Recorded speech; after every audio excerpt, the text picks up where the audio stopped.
ముందు చెప్పాలి ఇది, ఎందుకంటే అనేక చోట్ల మా మా పరిస్థితి ఎలా ఉంటుందంటే నిద్రపోయే సమయానికి మాకు మైక్ ఇస్తూ ఉంటారు.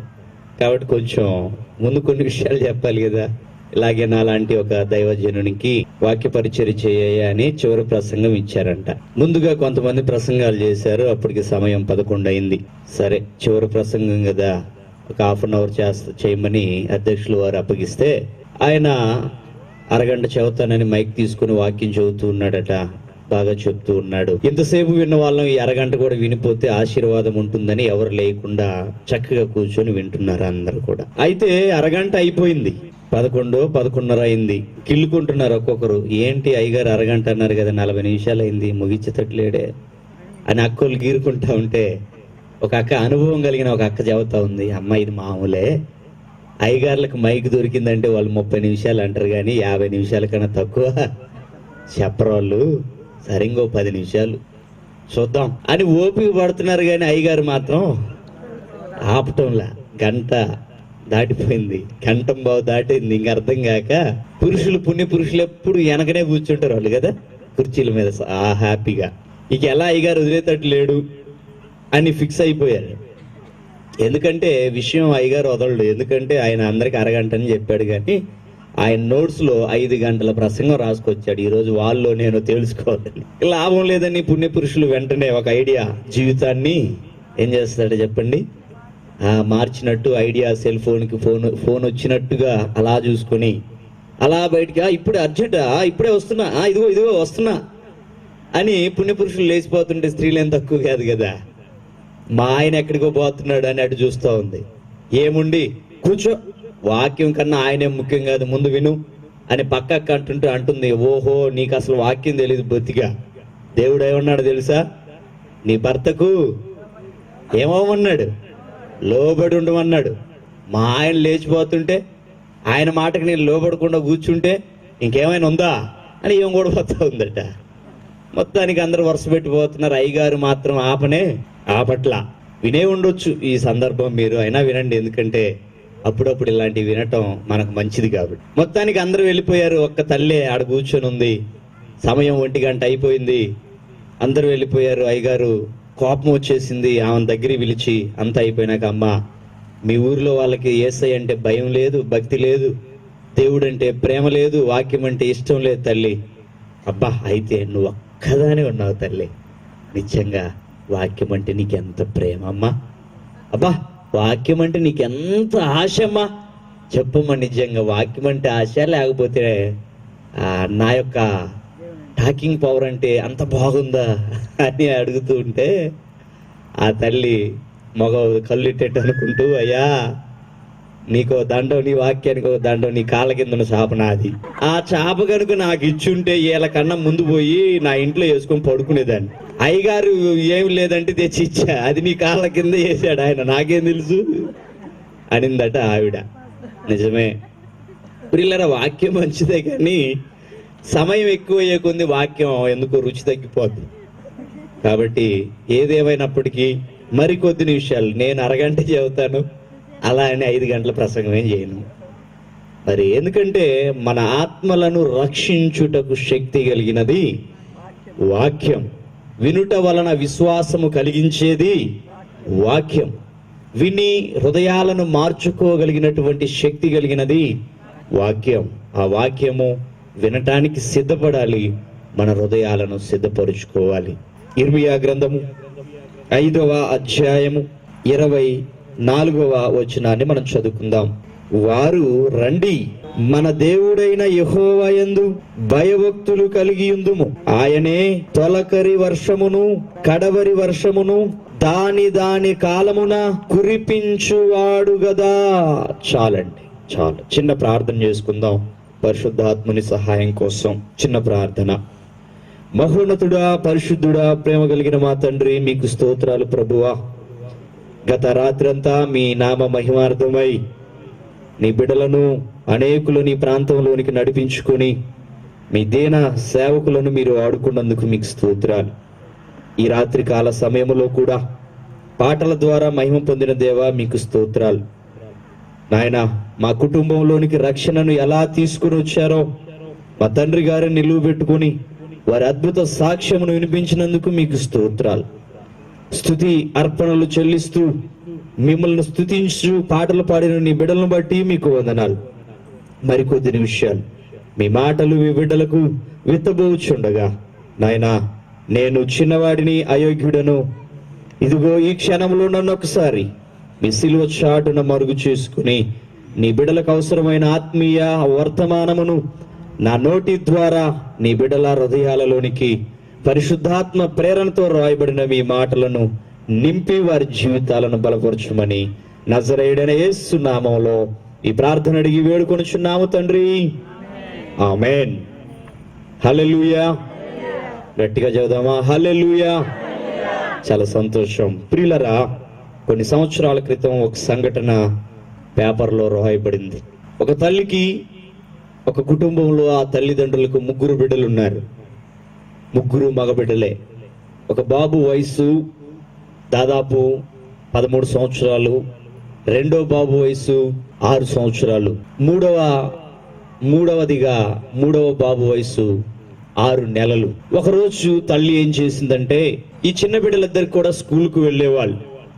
ఇద్దరిని కూడా ఉదయాన్నే ఆ బిడ్డలకంత ఆహారం పెట్టి స్కూల్కు వెళ్ళే ఆ బిడ్డలను రెడీ చేసి స్కూల్కు పంపుతూ నాయనా, నేను మీ చిన్ని తమ్ముడిని తీసుకొని పొలానికి వెళ్తున్నాను, నేను మధ్యాహ్నం రావటానికి కుదరదు, పొలంలో ఎంతో పని ఉంది, కాబట్టి మీరిద్దరూ కూడా స్కూల్కు వెళ్ళి చక్కగా చదువుకొని మధ్యాహ్నం ఇంటికి వచ్చి ఇదిగో ఈ ఆహారాన్ని తినండి, కింద పెడితే ఏవైనా వచ్చి తింటాయి గనుక, మన ఇల్లు అనేది సరిగా లేదు గనుక పైన అరమరాలో పెడుతున్నాను, ఒక స్టూల్ వేసుకొని అందుకొని జాగ్రత్తగా దించుకొని ఇద్దరూ తిని అక్కడ పెట్టి మళ్ళీ స్కూల్కి వెళ్ళండి నాన్న అని చెప్పి తల్లి 6 నెలల ఆ చిన్న పసికందును తీసుకొని పొలానికి వెళ్ళింది.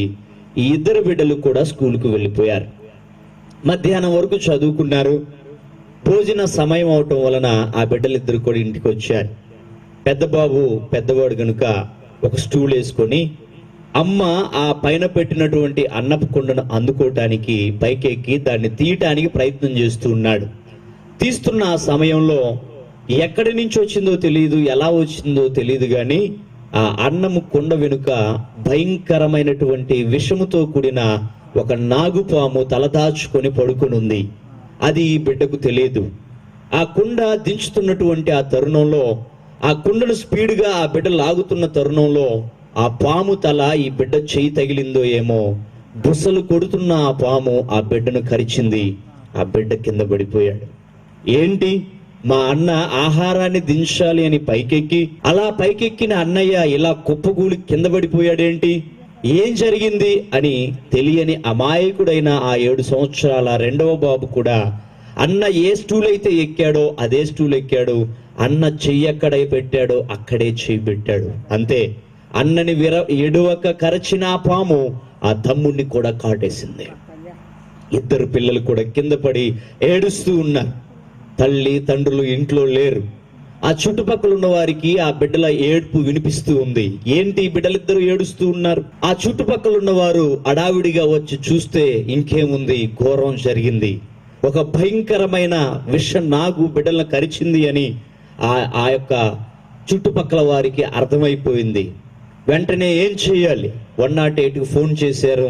ఆ బిడ్డలను తీసుకుని వెళ్ళటానికి 108 వచ్చింది. ఆ బిడ్డలిద్దరిని కూడా 108 తీసుకుని వెళ్ళి హాస్పిటల్లో జాయిన్ చేసింది. నురుగులు కక్కుతూ ఉన్నారు. చావు బ్రతుకుల మధ్య ఆ బిడ్డలు ఇద్దరు కూడా ఉన్నారు. పసికందులు అవటం వలన విషం బాగా ఎక్కిపోయింది.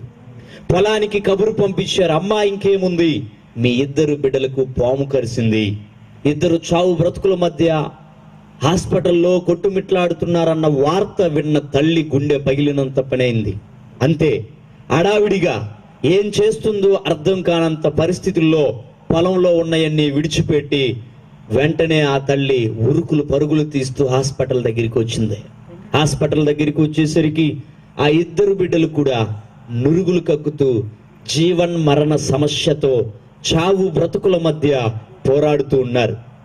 ఆ తల్లి పుట్టెడు దుఃఖంతో ఆ ఇద్దరి బిడ్డల్ని కూడా 2 చేతుల్లోకి తీసుకొని కన్నీరు కారుస్తూ బిడ్డలిద్దరి నురుగును తుడుస్తూ, నాయనా మీకేం కాదురా, నాయనా మీకేం కాదు, మీరు బ్రతుకుతారు అని కన్నీళ్లు విడుస్తూ తల్లి బాధపడుతూ బిడ్డలను ఓదారుస్తూ వచ్చిన డాక్టర్లతో, డాక్టర్ గారు ఎలాగైనా నా బిడ్డలను బ్రతికించండి అని అంగలారుస్తూ ఉంది.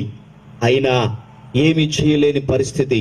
డాక్టర్లు ఒకవైపు ట్రీట్మెంట్ చేస్తూనే ఉన్నారు, కానీ అప్పటికి ఆ బిడ్డలకు భయంకరంగా విషం ఎక్కిపోవటం వలన కన్న ఆ తల్లి చేతుల్లోనే ఆ ఇద్దరు బిడ్డలు శవాలుగా మారిపోయారు. నా బిడ్డలు చదువుకుంటున్నారు, నా బిడ్డలు ప్రయోజకులు అవుతారు, నా బిడ్డలు గొప్పవారు అవుతారు. అప్పుడు నేను పని చేయవలసిన, కష్టపడవలసినటువంటి పని లేదు అనుకున్న ఆ తల్లి గుండెల్లో శోకమే మిగిలిపోయింది. ఆర్తనాదాలు చేస్తూ హాస్పిటల్ అంతా వినపడేంతగా బోరున విలపిస్తుంది. ఆ తల్లి ఏడుస్తూ ఆర్తనాదాలు చేస్తుంది, నా గర్భాన్న పుట్టిన బిడ్డలిద్దరూ చచ్చిపోయారే అని. ఏడుస్తూ ఏడుస్తూ ఉలిక్కిపడి లేచి, అవును, నా 6 నెలల బిడ్డ ఎక్కడున్నాడు? ఆ 6 నెలల బిడ్డను తల్లి తీసుకుని వెళ్ళింది పొలానికి. ఆ బిడ్డను ఏం చేసిందంటే ఒక పొలంలో ఒక ఉయ్యాల వేసి ఆ ఉయ్యాలలో బిడ్డను పడుకోబెట్టి ఊపుతూ తన పని చేసుకుంటుంది ఆ తల్లి. ఈ వార్తను విని వస్తున్నప్పుడు ఆ బిడ్డ సంగతి మరిచిపోయింది. అయ్యో, ఈ ఇద్దరు బిడ్డలు ఎలాగూ చచ్చిపోయారు, నాకు కాకుండా వెళ్ళిపోయారు. ఆ చిన్న పసికందునైనా బ్రతికించుకొని, ఆ చిన్న పసికందునైనా చూసుకుంటూ నా జీవితాన్ని కొనసాగించుకోవాలనుకున్నటువంటి ఆ తల్లి ఆ బిడ్డను తెచ్చుకోవాలని మళ్ళీ ఉరుకుల పరుగులతో ఆ పొలంలోనికి వెళ్ళింది హాస్పిటల్ దగ్గర నుంచి. ప్రియులారా, అక్కడికి వెళ్ళేసరికి ఒక భయంకరమైన పరిస్థితి. ఆ 6 నెలల పసికందు ఆ మధ్యాహ్నం ఆకలైందో ఏమో కేకలు పెట్టాడు, ఏడ్చాడు, ఎవరు లేరు చుట్టుపక్కల. అలా కేకలు పెడుతూ ఏడుస్తూ ఉయ్యాల్లో నుంచి అటు జారి ఇటు జారి ఆ ఉయ్యాల కింద వరికయ్య, బురదకయ్య ఉంది. ఈ తల్లి అక్కడికి వెళ్ళేసరికి ఒక ఘోరం జరిగింది. అదేంటో తెలుసా? ఆ చిన్ని బాలుడు కూడా వెళ్ళేసరికి అటు జారి ఇటు జారి ఉయ్యాలలో నుంచి ఆ వరికయ్యలో బోళ్ళ పడ్డాడు. గాలి ఆడక తల్లి వెళ్ళేసరికి ఆ 3వ బిడ్డ కూడా చచ్చిపోయాడండి. పిల్లరా, 3 బిడ్డలు ఒకే రోజు 3 శవాలుగా ఆ గ్రామంలో ఉన్నప్పుడు ఆ గ్రామస్తులు కుండ పెట్టుకుని అన్నం వండుకొని తిన్నవారు లేరు. పిల్లరా, ఆ గ్రామం అంతా శోక సంద్రములో మునిగిపోయింది. ఆ రోజు నా బిడ్డలు ప్రయోజకులు అవుతారన్న ఆ తల్లిదండ్రుల గుండెకు కోతే మిగిలింది. పిచ్చిదయ్యే స్థితికి తల్లి మనస్తత్వం చేరుకుందండి. పిల్లలు ఆలోచించండి, ఎందుకు ఈ విషయాన్ని మీకు చెప్పవలసి వచ్చింది? మన గర్భవాసాన పుట్టిన మన బిడ్డలే మనకిక కారు, మనకిక లేరు అన్నప్పుడు గుండెలు బాదుకుంటూ ఏడుస్తాం.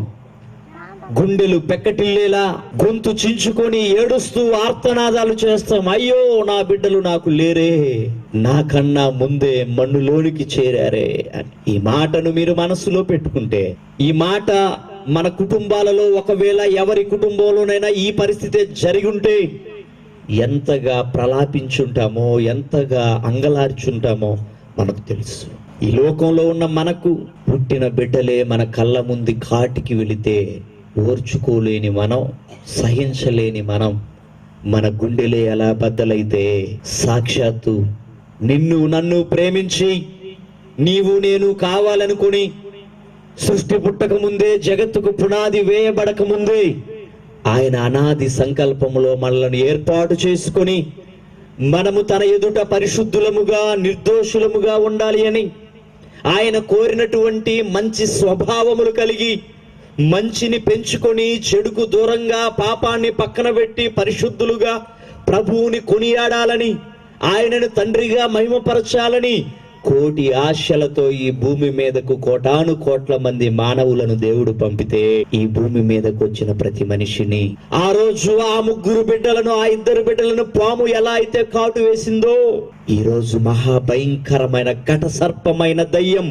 ఈ లోకానికి వచ్చిన మనుషులందరినీ కాటు వేసి వెళ్ళవలసిన స్వర్గలోకానికి వెళ్లకుండా ఆనందంగా, సంతోషంగా, సుఖ సంతోషాలతో ఈ భూమి మీద మానవుడు బ్రతకకుండా మనిషిని తన జీవితంలో నెమ్మది లేకుండా, శాంతి లేకుండా, సమాధానము లేకుండా దేవునికి దూరము చేసి మహాభయంకరమైన పాతాళ గుండానికి అపవాది నెట్టుచూ ఉన్నాడు. ప్రియులరా, ఇలాంటి తరుణంలో తండ్రి అయిన దేవుడు ఇంకెంత బాధపడాలి?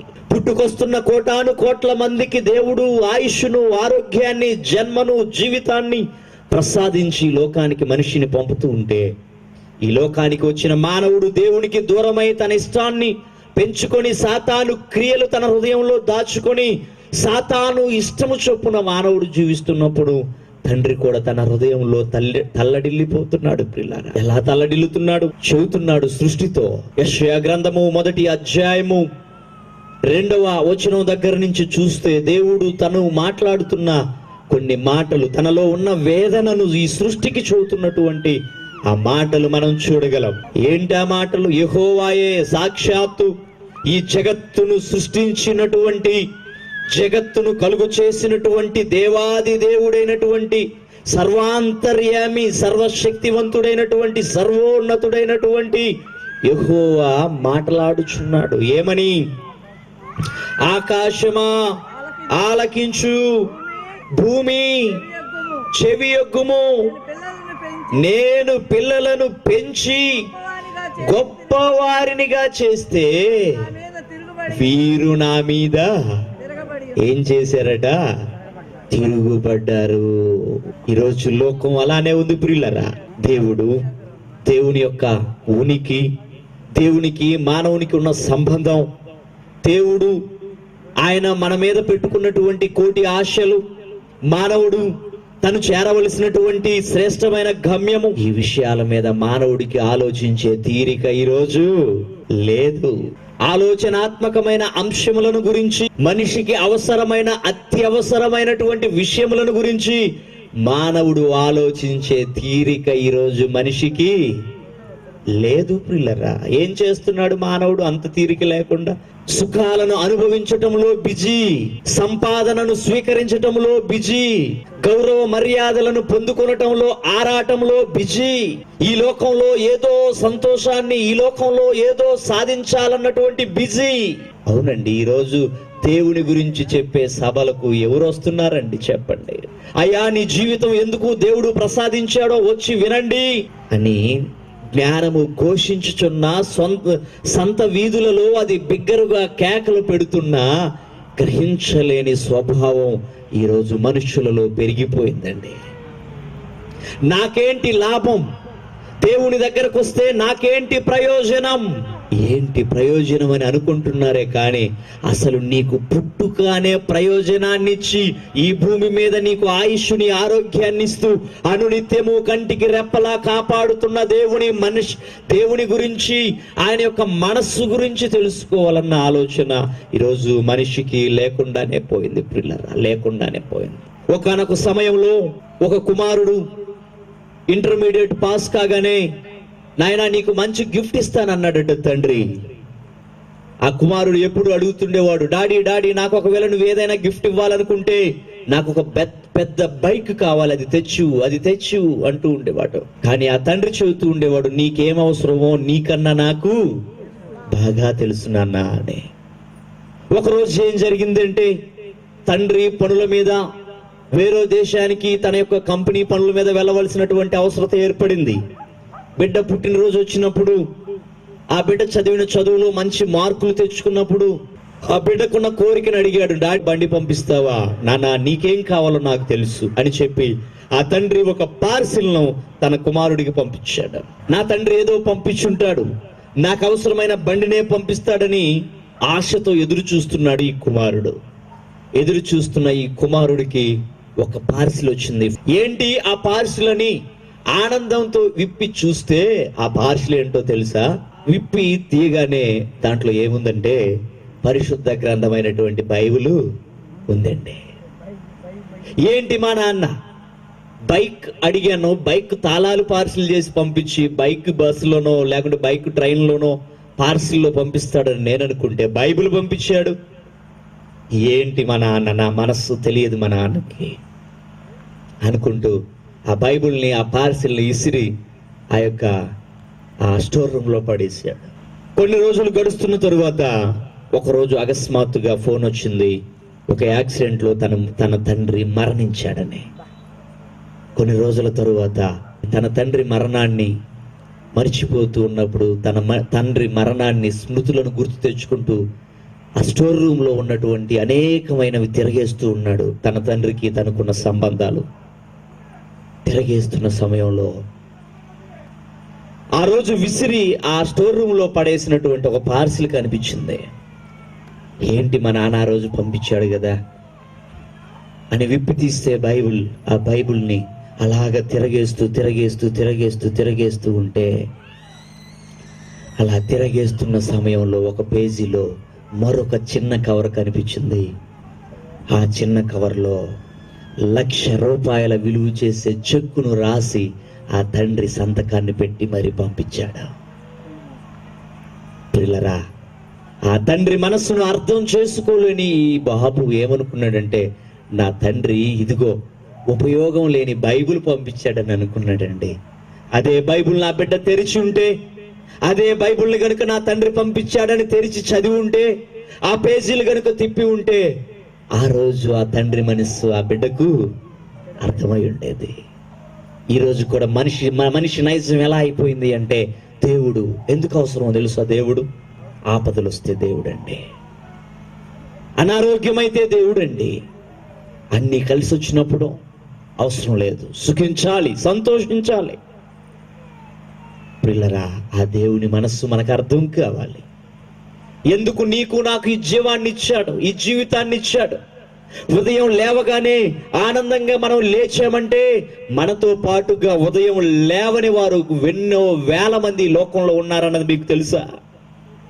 ఉదయం నుంచి సాయంత్రం వరకు ఎక్కడెక్కడో మన ఇష్టాన్ని నెరవేర్చుకోవడానికి తిరిగి మళ్ళీ ఇంటికి వచ్చి నిద్రించేటానికి మనం ఆ యొక్క బెడ్ మీదకు చేరుతున్నామంటే, ఉదయం వెళ్ళిన వారు తిరిగి బెడ్ మీదకు రాక పాడి మీద పడుకోబెట్టేవారు ఎంతో మంది ఉన్నారన్నది మీకు తెలుసా? ఇలాంటి పరిస్థితుల్లో దేవుడు మనల్ని ఎందుకు కాపాడుతున్నాడు? ఈ లోకాన్ని విడిచే లోపు ఆ దేవునిని ఎరిగి పాపములను ఒప్పుకొని విడిచిపెట్టి పరిశుద్ధమైన జీవితాన్ని జీవిస్తూ ఆయనకిష్టమైన జీవితాలలో మనం నివసిస్తున్నట్లయితే, ఆయనకిష్టం వచ్చిన వారిగా మనం నడుస్తున్నట్లయితే, ఈ లోకాన్ని విడిచిన తరువాత కూడా నిత్యము ఉండేటువంటి మహోన్నతమైన లోకాన్ని ఇవ్వాలన్న ఆశతో ఆయనుంటే, మన ఆలోచనలు ఎలా అయిపోయాయంటే, ఈ లోకమే శాశ్వతం, ఇక్కడే అన్నీ ఉన్నాయి, ఇక్కడే సంపాదించాలి, ఇక్కడే సంతోషించాలి, ఇక్కడే తినాలి, ఇక్కడే త్రాగాలి, ఇక్కడే ఆనందపడాలి, అదే అనుకున్నాడు ఈరోజు మానవుడు. అందుకే దేవునికి మనిషి ఈరోజు ఏమైపోయాడంటే దూరం అయిపోయాడండి. దేవుని దగ్గరకు వచ్చి ఆయన యొక్క ఆలోచనలేంటో, మన పట్ల ఆయనకున్నటువంటి కోరికలేంటో వినే టైము లేకపోయేసరికి దేవుని గురించి మానవునికి అర్థం కాల. అందుకే దేవుణ్ణి మానవుడు అపార్థం చేసుకున్నాడు ఈరోజు. అందుకే అందరిని గురించి దేవుడు అన్న మాట ఏంటంటే, ఇదిగో ఆకాశం ఆలకించు, భూమి చెవియొగ్గు, నేను పిల్లలను పెంచి ఎవరట మనల్ని పెంచింది? దేవుడండి. కనిందెవరు? అమ్మా నాన్నల కంటే దేవుడు పెంచారనుకుంటున్నారా? కాదండి. కీర్తన గ్రంథము 100వ అధ్యాయము 3వ వచనాన్ని అడిగితే చెబుతుంది, ఎవరు మనలను పుట్టించారో, ఎవరు మనం కావాలనుకున్నారో అన్నాడండి. ఆయనే మనలను పుట్టించెను, మనం ఆయన వారం. అవునండి, ఆయనే మనలను కన్నాడు. రెండవదిగా ఆయనే మనలను పెంచాడు. మూడవదిగా ఆయనే మనలను గొప్పవారినిగా చేశాడు. ఏంటి మనకున్న గొప్పతనం? మందా? మనకు దేవుడిచ్చిన పేరు ప్రఖ్యాతులు మనయా? అయ్యా, ఆయన ఇచ్చినాయండి. మన సొంతగా మనం సంపాదించుకుంది ఏది లేదు. ఈ లోకంలో ఎంత గొప్ప అధికారి అయినా, ఈ లోకంలో ఎంత గొప్ప నాయకుడైనా, ఈ లోకంలో ఎంత గొప్ప ప్రధాని అయినా, వారికి ఉన్న పదవులు, వారు సంపాదించుకున్న వెనుకుంటే భ్రమ. దేవుని చిత్తము లేనిదే, దేవుని ఆజ్ఞలు లేనిదే ఈ లోకంలో ఎవరికి ఏ ఘనత దేవుడు ఇవ్వడు. యేసయ్య మన జీవితంలో లేకపోతే మనం సున్నాలమేనండి. ఒకటి అనే యేసయ్య గనక ఉంటే మనము ఎన్ని సున్నాలు పెట్టుకున్నా మనకు విలువ పెరుగుతుంది. యేసయ్య అనే ఆ యొక్క ఒకటి లేకపోతే ఎన్ని సున్నాలు పెట్టుకున్నా మనకు విలువ. ఎందుకంటే ఒకటి అనే ఒకే ఒక్కడు ఈ ప్రపంచానికి రక్షణ ప్రదాత అయిన యేసు మన జీవితంలో లేడు కాబట్టి మనకు విలువ ఉండదు. ఆయన ఉంటే మాత్రం మనకు విలువే.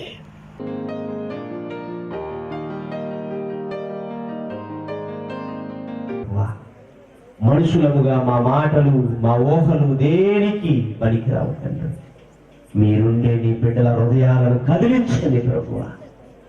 ఈ గ్రామంలో అందరూ మారు మనసు పొందాలి. ఈ గ్రామంలో ఉన్న ప్రతి బిడ్డ దీవించబడాలి. ఈ గ్రామంలో ఉన్న ప్రతి బిడ్డ ఆశీర్వదించబడాలయ్యా. దానికి అవసరమైన మీ దీవెనలు కుమ్మరించండి.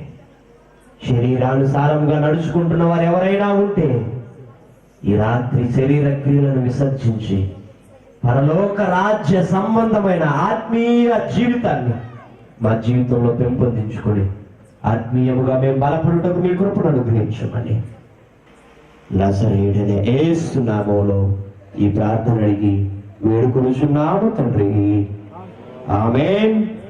క్రీస్తు నామమున మీ అందరికీ వందనాలు. ఒక యవనస్తుడిగా ప్రభు పిలుపుని అందుకొని అనేక సంవత్సరాలుగా ప్రభు పరిచర్య కోసం యవన ప్రాయంలో అనేక ప్రాంతాలలో ప్రభు వాక్యాన్ని అందించాలని పల్లెలు మొదలుకొని పట్టణాల వరకు ఆయన పరిచర్య కోసం ముందుకు సాగుతూ ఉన్నాను. ప్రియులారా, దేవుని మహాకృపను బట్టి ఈ టీవీ పరిచర్యను కూడా ప్రారంభించడానికి ప్రభువు ఇచ్చిన అవకాశాన్ని బట్టి వందనాలు. ఈ పరిచర్యను మేము చేస్తున్నామంటే ధనవంతులమై కాదన్నది మీరు గమనించాలి. కేవలం పరిచర్య మీద ఉన్నటువంటి భారం, ఆయన పరిచర్యను చేయాలన్నటువంటి ఆశయంతోనే ఈ కార్యక్రమాన్ని నడిపిస్తున్నాను. ప్రియులారా, గమనించండి, ఒక యవనస్తుడిగా పరుగులు పెడుతున్నాను. అనేక ప్రాంతాల్లో సువార్తను విరివిగా పంచాలని ఈ కార్యక్రమాలు జరిగిస్తున్నాం.